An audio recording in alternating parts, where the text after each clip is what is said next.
Hello friends, welcome back to cinema secrets. இன்னைக்கு இந்த வீடியோல நான் பேச போற விஷயம் இந்த நைட் லைஃப் கலாச்சாரத்தால் சீரழியும் நடிகர்களின் குடும்பங்கள் மற்றும் வாழ்க்கை. கடந்த ஒரு 4 நாட்களா இந்த யூடியூப் ஓபன் பண்ணி பார்த்தாலே தெரியுது, ஜெயம் ரவி அவர்களுக்கும் அவரோட மனைவி ஆர்த்தி அவர்களுக்கும் விவாகரத்து நடந்து விட்டது, நடக்க போகிறது. அதுக்கு காரணம் அந்த ஒல்லி நடிகர் தனுஷ் தான்ப்பா, இல்ல அவங்க மாமியார்ப்பா அப்படின்ற அவங்களோட குடும்ப பிரச்சனைய இங்க அவன் கூறு போட்டு வித்துனுக்குறான் யூடியூப்ல. இதெல்லாம் பார்க்கும்போது நம்மளுக்கு கொஞ்சம் கொந்தளிப்பா வருது. ஏண்டா உண்மை என்னன்னு தெரியாம நீங்களா ஒரு கதை கட்டுறீங்களாடா? ஜெயம் ரவி இதை பார்க்கும்போது கொந்தளிச்சிருப்பாரு. ஏண்டா எங்களுக்குள்ள என்ன நடக்குதுன்னு தெரியுமா?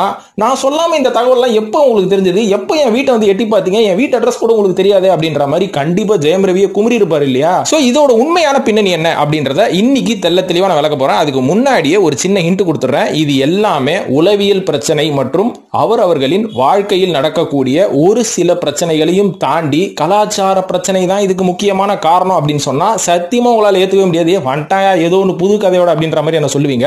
ஆனா இந்த வீடியோ முடிகிற நேரத்துல உங்களுக்கு கண்டிப்பா ஒரு புரிதல் ஏற்படும்.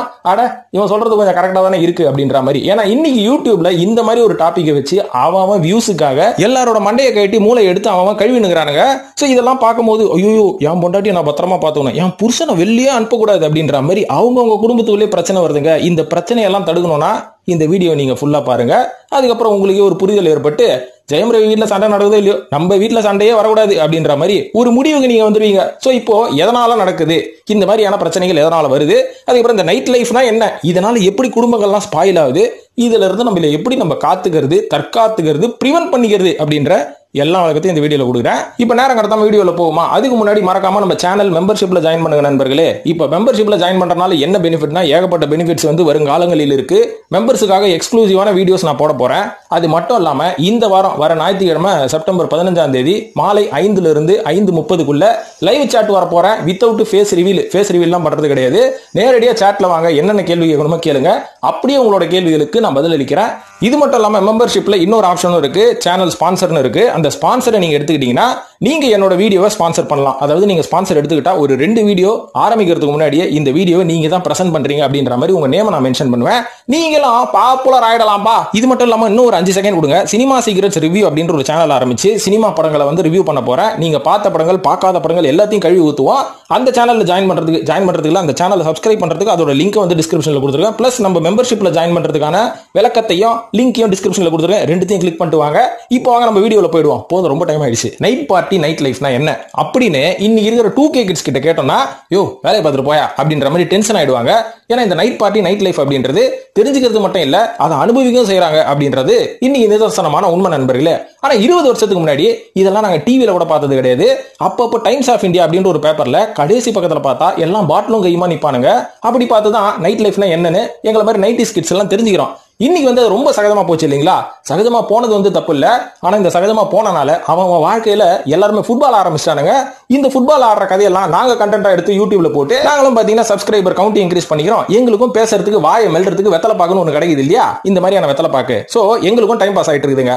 சோ இதனால வந்து யார் பாதிக்கப்படுறா அப்படின்னு பாத்தீங்கன்னா கண்டிப்பா யூடியூபர்ஸும் பாதிக்கப்படுறது கிடையாது.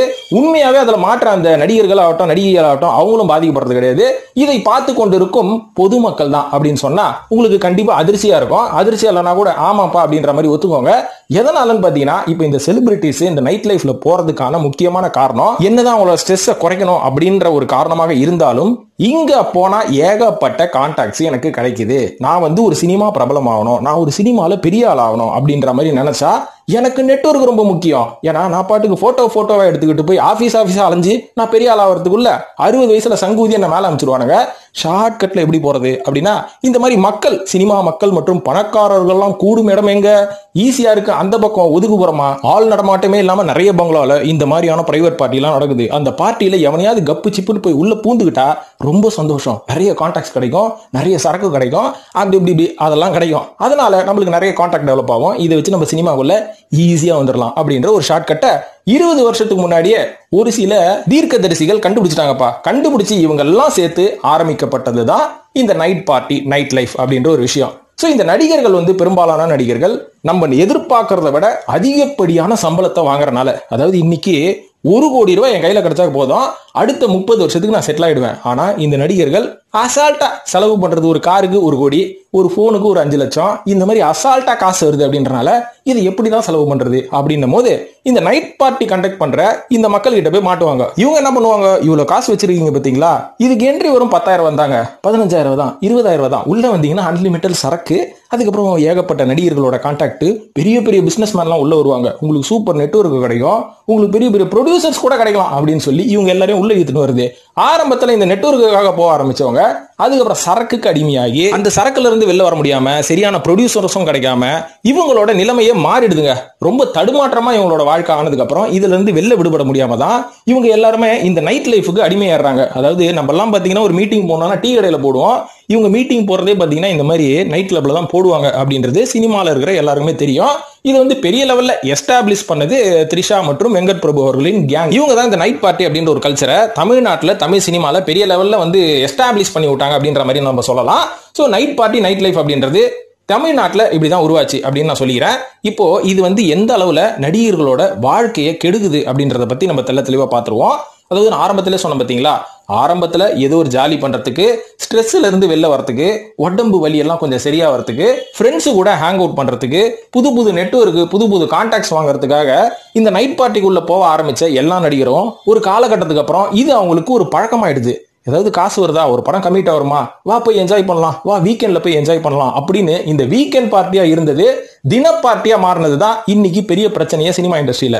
இதனால என்ன ஆகுதுன்னு பாத்தீங்கன்னா, கடந்த ஒரு 20 வருஷத்துல தமிழ் சினிமாவை பாத்துக்கிட்டீங்கன்னு வைங்களேன், ஏகப்பட்ட நடிகர்கள் அவங்களோட கோஸ்டார்ஸ் திருமணம் பண்ணிட்டாங்க. இதுக்கு முன்னாடி கூட அப்படி இருந்தது கிடையாது, இருந்தாலும் பர்சன்டேஜ் ரொம்ப கம்மி. ஆனா கடந்த 20 வருஷத்துல இன்னைக்கு இருக்கிற முன்னணி நடிகர்களோட பொண்டாட்டிங்க எல்லாமே தமிழ் சினிமால ஒண்ணு அவங்க கூட நடிச்சவங்க, இல்ல சினிமா இண்டஸ்ட்ரிக்குள்ள இருக்கிற ஒரு பெண்ணையே வந்து இவங்க திருமணம் பண்ணிக்கிட்டாங்க. உதாரணத்துக்கு ஜெயம் ரவி யாரை கல்யாணம் பண்ணிக்கிட்டாருன்னு தெரியும், தனுஷ் அவர்கள் ஐஸ்வர்யா, ஜிவி பிரகாஷ் யாரை கல்யாணம் பண்ணாரு, செல்வராகவன் யாரை பண்ணாரு, அமலா பால் யாரை பண்ணாங்க, இவ்வளவு ஏங்க நம்ம விஜய் அஜித்தை யாரை பண்ணாங்க, எல்லாமே சினிமா இண்டஸ்ட்ரி உள்ள இருக்கிறவங்க தானே. பிரசன்னா, ஆர்யா அப்படின்ற மாதிரி லிஸ்ட் அடிக்கிட்டே போலாம். சோ இந்த மாதிரி ஒரு நடிகர் கலாச்சாரத்துல இருக்கிறவங்க இந்த நடிகர்களே கல்யாணம் பண்ணும்போது என்ன ஆகுதுன்னா, இவங்களோட நெட்வொர்க் ரொம்ப பெருசாகுது. அதனால நான் ஒரு நடிகரா இருக்கேன், நான் வந்து சினிமா ஆர்டிஸ்ட் இல்லாத ஒரு பொண்ணு வந்து கல்யாணம் பண்றேன்னா நான் நைட் லைஃப் வந்து ஓரளவுக்கு ஒரு 10% தான் என்ஜாய் பண்ணுவேன். ஏன்னா மீதி எல்லாமே நான் ரொம்ப போனா என் பொண்டாட்டி நான் செருப்பாலே அடிப்பா, உனக்கு என்ன அங்க எப்ப பாரு வேலைன்னு. ஆனா நான் ஒரு நடிகையை கல்யாணம் பண்ணிட்டேன்னா நான் போலாம் கூட என் பொண்டாட்டி நான் தரத்தரன்னு எடுத்துன்னு போவா, வா நைட் பார்ட்டிக்கு போலாம், என் ஃப்ரெண்டு கூப்பிட்டாங்க அப்படின்ற மாதிரி. சோ இப்படிதான் இந்த நைட் பார்ட்டி ரொம்ப ரொம்ப பூதாகரமாச்சு கடந்த 20 வருஷத்துல சென்னையில. இந்த மாதிரி போக ஆரம்பிச்சது ஒரு காலகட்டத்து மேல என்னாச்சுன்னு பாத்தீங்கன்னா, ஜோடி ஜோடியா போயிட்டு இருந்தவங்க அதுக்கப்புறம் நடிகர் வந்து ஷூட்டிங்ல இருக்கிறாரு அப்படின்னும் போது நடிகை தனியா, அவரோட பொண்டாட்டி தனியா போவோம், அதுக்கப்புறம் பொண்டாட்டி ஷூட்டிங்ல இருக்கு அப்படின்னும் போது அந்த நடிகர் தனியா போகுது. அங்க போனோன்னு புது புது கான்டாக்ட்ஸ் வருது, புது புது பெண்கள் வராங்க, புது புது ஆண்கள் வராங்க, ஏகப்பட்ட போதை வஸ்துகள், அதுக்கப்புறம் விதவிதமான சரக்குகள், நிறைய இதெல்லாம் வருதாம, பவுடர்லாம் வருதான். ஸோ இதெல்லாம் வந்து நான் சுச்சி சொல்லி கேள்விப்பட்ட, அது உண்மையா பொய்யான்னு தெரியல. ஸோ இந்த மாதிரி விஷயங்கள் எல்லாம் நீங்க ஒரு அளவுக்கு மேல உட்கொள்ளும் போது கண்ட்ரோல் உங்ககிட்ட இருக்காது. கண்ட்ரோல் உங்ககிட்ட இல்லாதப்போ உங்களுக்கு என்ன வேணாலும் நடக்கும். இது நடந்ததுக்கு அப்புறமா குயோ முயோ எனக்கு இப்படி எல்லாம் நடந்துருச்சு அப்படின்னு நீங்க சோசியல் மீடியாலயோ இல்ல வெளியில எங்கேயாவது வந்து கத்தனா கூட உங்க நியாயத்துக்கு எவனுமே வந்து சப்போர்ட் பண்ண மாட்டான். ஏன்னா நீ எல்லாம் தெரிஞ்சுதானே அந்த போதை அடிச்ச, அதை அடிச்சனால தானே உனக்கு இப்படி ஒரு விளைவு அப்படின்ற மாதிரி உங்களை தட்டி கழிச்சு தான் போவான். ஆனா பிரச்சனை எங்க ஸ்டார்ட் ஆகும், உங்க குடும்பத்துக்குள்ள தான் ஸ்டார்ட் ஆகும். இதனால என்ன ஆகுது அப்படின்னு பாத்தீங்கன்னா, குடும்பத்துள்ள ஒரு பிரச்சனைன்னு வந்ததுக்கு அப்புறமா இவங்க இந்த நைட் லைஃப் பார்ட்டியை இன்னும் அதிகமா கன்சியூம் பண்ண ஆரம்பிச்சிடுறது, இன்னும் ஓவரா போறது, இன்னும் அதிகமா சரக்கடிக்கிறது, இன்னும் பேட் கான்டாக்ட்ஸ் வந்ததுக்கு அப்புறம் ஒரு காலகட்டத்துக்கு அப்புறம் இவங்களோட நண்பர்களே இவங்களை ஏத்தி விடுறது. அதாவது உண்மையாவே இன்னைக்கு பிரச்சனை என்ன தெரியுங்களாங்க, பண பிரச்சனையோ குடி பிரச்சனையோ எதுவுமே கிடையாதுங்க. இந்த நடிகர்களுக்குள்ள வர விவாகரத்துக்கு முக்கியமான காரணம் இந்த ஈகோ கிளாஷ் தான். இந்த ஈகோ ஆரம்பிக்கிறதே இந்த நைட் பார்ட்டியில தான் அப்படின்னு நான் சொன்னா கண்டிப்பா உங்களால வந்து நம்ப முடியாது. காரணம் என்னன்னா, ஒரு காலகட்டத்துக்கு அப்புறம் நீங்க போதைக்கு அடிமையாகி அதனால உங்க மூளை கொலாப்ஸ் ஆகி அதுக்கப்புறம் யார் எது சொன்னாலும் கரெக்ட், ஆனா என் வீட்டுல இருக்கிறவங்க சொன்னா மட்டும் தப்பு அப்படின்னு சொல்லி நீங்க வந்து ஒரு ஈகோ கிரியேட் பண்ணிக்கிறீங்க உங்களுக்குள்ள. இந்த ஈகோ தான் இன்னைக்கு தமிழ் சினிமால இருக்கக்கூடிய நடிகர் தம்பதியர்களுக்குள்ள ஏற்படுற ஒரு பெரிய பிளவுக்கு காரணம் அப்படின்னு நான் சொல்லுவேன். உதாரணத்துக்கு தனுஷுக்கும் ஐஸ்வர்யாவுக்கும் திருமணமான புதுசுல இவங்க 2 பேருக்கும் இவங்களோட லைஃப் எப்படி இருக்க போகுதுன்னு நல்லாவே தெரிஞ்சுதான் இவங்க கல்யாணம் பண்ணாங்க. ஆனா ஒரு காலகட்டத்துக்கு அப்புறம் இந்த நைட் லைஃப்ல ஐஸ்வர்யா தனுஷும் ஓவரா போனதுக்கு அப்புறம், தனுஷும் ஓவரா போய் கலந்துக்கிட்டதுக்கு அப்புறம் இவங்களுக்குள்ள மிஸ் அண்டர்ஸ்டாண்டிங் ஆரம்பிச்சது என்னமோ இந்த நைட் லைஃப்ல தான். ஏன்னா அதுக்கப்புறமா தான் ஐஸ்வர்யா அவர்கள் என்ன முடிவு பண்ணாங்க, இவனுக்கு பொண்டாட்டியா இருக்கிறதோட நான் ஒரு இயக்குனர் ஆயிடுறேன் அப்படின்ற மாதிரி இவங்களுக்கு ஒரு தெளிவு வந்தது ஓகே தான். ஆனா ஈகோவும் கூட சேர்ந்து வந்தது. இதுல தான் வந்து இவங்க 2 பேருக்கும் பிரச்சனை. இவருக்கும் ஐஸ்வர்யா அவர்களோட வாழ்க்கையில ஏற்பட்ட பிளவுக்கும் முக்கியமான காரணம் ஒரு ஈகோ கிளாஷ் அப்படின்னு சொல்லுவேன். அது மட்டும் இல்லாம ஐஸ்வர்யா அவர்கள் ஒரு காலகட்டத்துக்கு அப்புறம் இந்த நைட் லைஃப் பார்ட்டியில ஓவரா போய் கலந்துக்கிட்டனால தான் அவங்களோட பசங்களே கவனிக்க முடியாம அவங்க பசங்களே தனுஷ் பின்னாடி போயிட்டு இருக்காங்க. சோ இதுக்கு முக்கியமான காரணம் இந்த நைட் லைஃப் பார்ட்டி தான். இது மட்டும் இல்லாம இன்னைக்கு ஜெயம் ரவி அவர்களை பத்தி ஏகப்பட்ட கட்டுக்கதைகள் வந்துட்டு இருக்கு. அவரோட மாமியார் இவரை கண்ட்ரோல் பண்ண பார்த்தாங்க, மாமியார் இவரை வச்சு படம் எடுத்தாங்க. அது மட்டும் இல்லாம அவரோட மனைவி ஒரு காலகட்டத்துக்கு அப்புறம் நான் வீட்லயே பொங்கி போறதுக்கு அவனை கல்யாணம் பண்ண, எனக்கும் ஒரு தனி லைஃப் வேணும்னு சொல்லி இவங்களும் நிறைய நைட் லைஃப் பண்றது, நிறைய பப்புக்கு போறது, சரக்கு அடிக்கிறது இப்படின்னு இவங்களோட லைஃப்ல இருந்த இந்த ஒரு சின்ன ஈகோக்கும் காரணம் இந்த நைட் லைஃப் பார்ட்டியில ஆரம்பிச்சுதான் அது ஒரு பெரிய ஈகோ உடஞ்சிருது அப்படின்ற மாதிரி சொல்றாங்க. என்ன இருந்தாலும் ஒரு போதை உங்களுக்கு போதையா போய் அது அளவுக்கு மீறி போச்சுன்னா உங்க மைண்ட்ல முதல் கண்ட்ரோலே இருக்காது நண்பர்களே. அதனாலதான் பாத்தீங்கன்னா என்னை பொறுத்த வரைக்கும் போதைக்கு அடிமை ஆகாதீர்கள் அப்படின்ற மாதிரி நான் சொல்லுவேன். ஏன்னா இந்த போதை மற்றும் இந்த போதை பழக்கம் தான் இவங்களுக்குள்ள இவ்வளவு பெரிய பிரச்சனையை கிரியேட் பண்ணுது. ஆனா இதை வெளில சொன்னா எல்லாருக்குமே வெக்கக்கேடு, எல்லாருக்குமே அசிங்கம், இது அரசாங்கத்தையும் தாக்குற மாதிரி இருக்கும் அப்படின்னு சொல்லிதான் இதை யாருமே பெருசா பேசுறது இல்ல, மேம்போக்கா பேசிட்டு போறாங்க. இவ்வளவு ஏங்க டீமான் அவர்களோட வீட்டுல என்னங்க நடந்தது? அவரோட மனைவியை ஒரு தனியா நைட் பார்ட்டிக்கு அனுப்பிச்சு வச்சனாலதான் சில தவறான ஆட்கள் கூட பழகி அவங்களோட குடும்பத்துக்குள்ளேயும் ஒரு பெரிய பிரச்சனை வந்தது. ஜிவி பிரகாஷ் அவர்களுக்கு சைந்தவி மேல டவுட் வந்ததுக்கு காரணமே ஜிவி பிரகாஷ் அவர்களும் நிறைய பெண்களோட சுத்துறாரு, நிறைய இடத்துக்கு போறாரு, நிறைய சரக்கடிக்கிறாரு அப்படின்ற ஒரு ஈகோ தான்.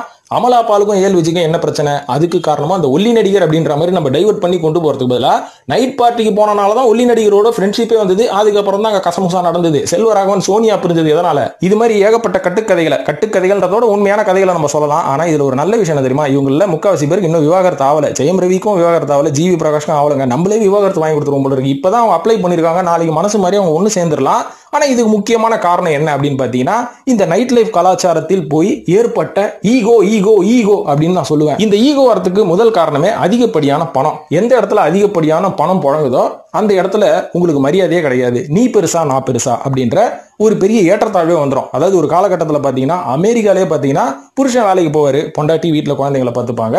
இதை பார்த்துட்டு இருந்த ஒரு சில சர்வதேச வியாபாரிகள் என்ன பண்ணாங்கன்னா, இது பார்க்கறதுக்கு நல்லா இருக்குது, ஆனா நம்ம வியாபாரம் பண்றதுக்கு இந்த ஒரு டேர்ம்ஸ் அண்ட் கண்டிஷன்றதோட இந்த ஒரு லைஃப் ஸ்டைல் செட் ஆகாத, இந்த லைஃப் ஸ்டைலுக்குள்ள ஒரு குளறுபடியை உண்டாக்கணும் அப்படின்னு சொல்லி அன்னைக்கு இருக்கிற வியாபாரிகள், அதாவது கார்பரேட் இலுமினாட்டிகள்னு நம்ம சொல்லலாம், கார்பரேட் வியாபாரிகள்னு சொல்லலாம், இவங்க கலப்பி விட்டதுதான் இந்த ஏற்றத்தாழ்வு அப்படின்ற ஒரு விஷயமே. அதாவது ஏற்றத்தாழ்வுன்றத உலக மக்கள் மத்தியில இவங்க கலப்பி விட்டாலும் புருஷனுக்கும் பொண்டாட்டிக்கும் ஏற்றத்தாழ்வை கலப்பி விட்டாதான் இவங்க ரெண்டு பேரும் ஈகோ கிளாஸ்ல அடிச்சுப்பாங்கன்னு சொல்லி அன்னைக்கு பெண்களும் வேலை பார்க்கணும், பெண்கள் என்ன வீட்டுக்குள்ளேயே அடைஞ்சு கிடக்கணுமா அப்படின்ற மாதிரி உலகத்துல இல்லாத ஒரு விஷயத்தை கொண்டு வரன்ற மாதிரி இவங்க கொண்டு வந்தாங்க. கொண்டு வந்தது எந்த தப்பும் கிடையாது. ஏன்னா பெண்கள் வீட்டுக்குள்ளேயே அடைஞ்சு கிடக்கிறதுக்கான ஒரு ஆட்களா கிடையாது, அவங்களும் வெளில போய் நிறைய விஷயங்கள் சாதிக்கணும் இல்லையா? ஆனா இவங்க எப்படி மாத்தி விட்டாங்கன்னு பாத்தீங்கன்னா பெண்கள் வேலைக்கு போகணும் அப்படின்ற மாதிரி ஒரு தூண்டுதலை கிரியேட் பண்ணாங்க. எல்லா ஹஸ்பண்ட்மார்களும் ஏத்துக்கிட்டாங்க. அதுக்கப்புறமா சம்பளத்தை பெண்களுக்கு மட்டும் நாங்க அதிகமா தரோம் அப்படின்ற மாதிரி உயர்த்தினானுங்க. பெண்களுக்கு மட்டும் டாக்ஸ் கிடையாது அப்படின்ற மாதிரி உயர்த்தினானுங்க. சோ ஆண்களோட கம்பேர் பண்ணா பெண்களுக்கு வருமானம் அதிகமாச்சு. வருமானம் அதிகமானனால குடும்பத்தை பெண்கள் இன்னும் நல்லா பாத்துக்கிட்டாங்க.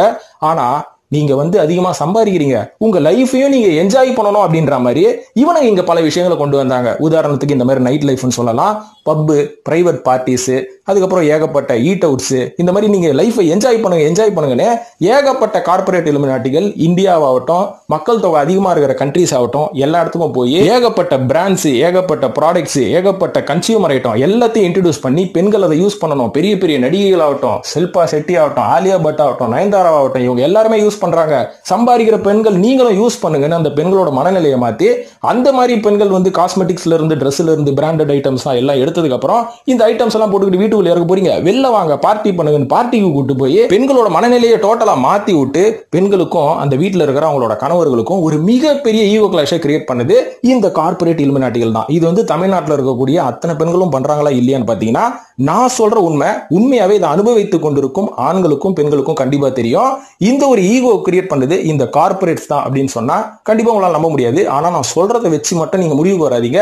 இதை பத்தி நீங்க ரிசர்ச் பண்ணுங்க. இதை பத்தி யாருமே பேச மாட்டாங்க. இன்னைக்கு ஈகோ பெரிய லெவல்ல கிரியேட் ஆகிறதுக்கு ஒரு முக்கியமான காரணமே இங்க இருந்து தான் ஆரம்பிக்குது. இந்த மாதிரி பார்ட்டிக்கு போக ஆரம்பிச்சுதான் ஆண்களாகட்டும் பெண்களாகட்டும் அதிக பணம் சம்பாரிச்சதுக்கு அப்புறம் நம்மளும் செலிபிரிட்டி மாதிரி இருக்கணும்னு சொல்லி செலிபிரிட்டியோட சேர்ந்து இவங்க பார்ட்டி பண்ணும்போது தான் அவங்களுக்கு இந்த போதை பழக்கங்கள் கொஞ்சம் ஆரம்பிக்குது. ஆரம்பிச்சதோட இருந்தா பரவாயில்ல, அது அடிக்ஷன் ஆகிற வரைக்கும் இவங்க போயிடுறாங்க. இந்த அடிக்ஷன் ஆனதுக்கு அப்புறம் தான் இவங்களுக்கு சுய சிந்தனை மற்றும் உண்மையாவே சிந்திக்கக்கூடிய அந்த திறன் எல்லாமே குறைய குறைய குறைய நாளைக்கு இந்த கார்பரேட் டிவிலையும் சோசியல் மீடியால என்ன சொல்லிட்டு இருக்கானோ இதை கேட்டு ஃபாலோ பண்ணி இதுக்கு ஏத்த மாதிரி நடந்துக்கிறது தான் நல்லது, கரெக்ட் அப்படின்ற மாதிரி இவங்களே இவங்களை வந்து ட்ரெயின் பண்ணிக்கிறாங்க. இப்படி ஒரு சிஸ்டத்தை உலகம் ஃபுல்லா கிரியேட் பண்ணி விட்டது யாரு அப்படின்னு சொன்னா கண்டிப்பா இந்த வீடியோவுக்கு எவனாவது ஒருத்தன் ஸ்ட்ரைக்க கொடுப்பான். அதனால நான் நேரடியா சொல்ல விரும்பல. அதாவது இந்த உன்குழாய் மற்றும் உடனடி பருப்பு இந்த ரெண்டு ஆப்பும் வந்து நீங்க யூஸ் பண்றதை நிறுத்திக்கிட்டீங்கனாலே முக்காவாசி பிரச்சனை உங்க குடும்பத்துல ஓஞ்சுது. ஈவன் செலிபிரிட்டிஸையும் சேர்த்து தான் சொல்றேன், நம்ம மக்களை மட்டும் கிடையாது. ஏன்னு பாத்தீங்கன்னா இது ஒரு சிஸ்டத்தை கிரியேட் பண்ணுது மிகப்பெரிய ஒரு சாஃப்ட்வேர், ஒரு கம்ப்யூட்டர் கண்டுபிடிச்சவன் அப்படின்றதோட கம்ப்யூட்டரை கொஞ்சம் மேம்படுத்தின ஒரு ஆள், நுண்மென்மை அப்படின்ற ஒரு கம்ப்யூட்டரை கண்டுபிடிச்சவர். இவர் வந்து இந்த கணினியை கண்டுபிடிச்சு இதுக்கப்புறம் இந்த கணினிக்கு தேவையான வைரஸையும் இவரே கிரியேட் பண்ணி அதுக்கான ஆன்டி வைரஸையும் இவரே கிரியேட் பண்ணி மிகப்பெரிய பில்லியன் கணக்கு ஆஃப் டாலர்ஸ் வந்து அமௌண்ட் சம்பாரிச்சாரு. இதுக்கப்புறம் சமீபத்தில் ஒரு சில வருஷங்களுக்கு முன்னாடி உலகமே தம்பித்து போன ஒரு வைரஸையும் இவர் தான் கண்டுபிடிச்சாருன்னு சொல்றாங்க. அது எந்த அளவுக்கு உண்மை அப்படின்றதெல்லாம் நம்மளுக்கு தெரியாது, இருக்கலாம் அப்படின்ற மாதிரி என்னோட கணிப்புங்க. சோ இந்த மாதிரி உலகத்தையே தன்னோட கண்ட்ரோல்ல கொண்டு வரணும் அப்படின்ற அந்த ஒரு மனிதன் முடிவெடுக்கக்கூடிய சில ஸ்டெப்ஸ் தான் இந்த மாதிரியான கார்பரேட் இலுமினாட்டி அப்படின்ற ஒரு சிஸ்டம் அப்படின்ற மாதிரி நம்ம சொல்லலாம். இது வந்து முதல்ல மக்களை நேரடியா தாக்கவே தாக்காது, செலிபிரிட்டிஸ் கிட்ட தான் போவோம். அதுக்கப்புறம் அவங்களோட வாழ்க்கையை காலி பண்ணோம். அதுக்கப்புறம் அதை பார்த்து அவங்கள ஃபாலோ பண்ற மக்களும் இதை ஃபாலோ பண்ணுவாங்க. இதுக்கப்புறம் நம்மளோட நாட்டோட பொருளாதாரம் இல்லைங்க, நாடே கொலாப்ஸ் ஆயிடும். இதுக்கெல்லாம் தீர்வு என்னங்க அப்படின்னு பாத்தீங்கன்னா உங்களோட மைண்டு ஸ்ட்ரெஸ்ஸா இருக்கா, டென்ஷனா இருக்கீங்களா, ஒர்க் ப்ரெஷரா இருக்கா, அதை ப்ராப்பரான வழியில கொண்டு போய் சாந்தப்படுத்துங்க. ஏன்னா நீங்க சாந்தப்படுத்தணும்னா ஒண்ணு உடற்பயிற்சி பண்ணுங்க, யோகா பண்ணுங்க, மெடிடேஷன் பண்ணுங்க, நல்ல நல்ல உணவுகளை சாப்பிடுங்க, நல்ல நல்ல விஷயங்களை கேளுங்க, நல்ல நல்ல புத்தகங்களை படிங்க.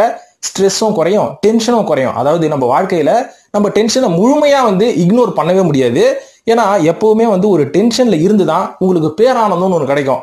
உதாரணத்துக்கு கஷ்டப்பட்டு ஒரு வருஷம் உட்கார்ந்து எக்ஸாமுக்கு படிச்சு அந்த எக்ஸாம் ரிசல்ட்ல நீங்க பாஸ் இவ்வளவு மார்க் எடுத்தீங்கன்னும் போது உங்களுக்கு ஒரு பேரானந்தம் கிடைக்குது பாத்தீங்களா. இந்த பேரானந்தத்துக்காக ஒரு வருஷம் நீங்க கஷ்டப்படுறீங்க டென்ஷனா. அப்போ அந்த பேரானந்தம் கிடைச்ச உடனே அந்த ஒரு வருஷம் நீங்க கஷ்டப்பட்டதெல்லாம் மறந்துடுவீங்க. ஒரு பைக் வாங்கணும்னு முடிவு பண்ணி ஒரு வருஷம் கஷ்டப்பட்டு நீங்க சேர்க்கும் போது உங்களுக்கு ஸ்ட்ரெஸ்ஸாகவும் டென்ஷனாகவும் இருக்கும். ஆனா அந்த பைக்கை வாங்கினதுக்கு அப்புறம் உங்களுக்கு ஒரு பேரானந்தம் கிடைக்கும். இதே மாதிரிதான் 4 வருஷம் கஷ்டப்பட்டு படிச்சதுக்கு அப்புறமா எனக்கு ஒரு நல்ல வேலை கிடைச்சிருச்சு அப்படின்ற மாதிரி நீங்க நினைப்பீங்க பாத்தீங்களா. அந்த நல்ல வேலை கிடைச்ச உடனே அந்த 4 வருஷம் பட்ட கஷ்டம் உங்களுக்கு காத்தா பறந்து போயிடும். இதுல இருந்து என்ன சொல்ல வரேன்னா பேரானந்தம் அப்படின்றது நம்மளோட வாழ்க்கை முறையிலையும் நம்ம படுற கஷ்டத்திலேயே தான் இருக்கே தவிர எந்த ஒரு போதை வஸ்தும், எந்த ஒரு சரக்கும், எந்த ஒரு சிகரெட்டும், எந்த ஒரு போதை மருந்தும் உங்களுக்கு கொடுக்கவே கொடுக்காது. அது என்ன கொடுக்கும் அப்படின்னு பாத்தீங்கன்னா இந்த பேரானந்தத்தை டெம்பரரியா உங்களுக்கு கொடுக்கும். அதனால நிறைய பேர் என்ன நினைச்சுக்கிறாங்க, தினமும் சரக்கு அடிச்சாலோ தினமும் வந்து ஒரு போதைப் பொருட்களை நம்ம எடுத்தாலோ தினமும் பேரானந்தமா இருக்கலாம் அப்படின்ற மாதிரி நினைப்பீங்க. ஆனா காலப்போக்கில் இது என்ன ஆகும்னா இன்னைக்கு இருக்கிற மக்களோட நீங்க வந்து பழகும் தன்மையை நீங்க இழந்துருவீங்க. ஒரு காலகட்டத்துக்கு அப்புறம் நான் இன்ட்ரோவர்ட், நான் வந்து யாரு கூடயும் பேச மாட்டேன், நான் போதை எடுக்கிறேன், எனக்கு இந்த தனிமையே ரொம்ப நல்லா இருக்கு, இந்த தனிமையே சந்தோஷமா இருக்குன்னு சொல்லி உங்களை நீங்களே ஐசோலேட் பண்ண ஆரம்பிச்சு மனநோயாளியா மாறுறதுக்கு இந்த போதை வந்து மிகப்பெரிய வழியில வந்து உங்களுக்கு ஒரு பெரிய கெடுதல் பண்றது அப்படின்னு நினைச்சுக்கோங்க.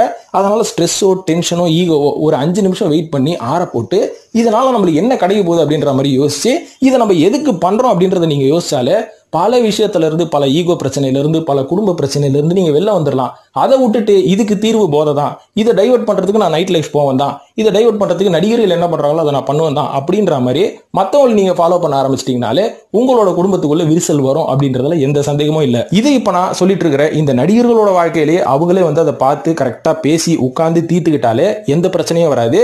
இது இந்த சோசியல் மீடியால அவன் ஊதி ஊதி பெருசாக்குறனால இவங்களோட பிரச்சனை இன்னும் பூதாகரமாகுது. இவங்களோட டென்ஷன்ல இருந்து அவங்க வெளில வரணுன்றதுக்காகவே போய் போதை அடிக்கிறானுங்க.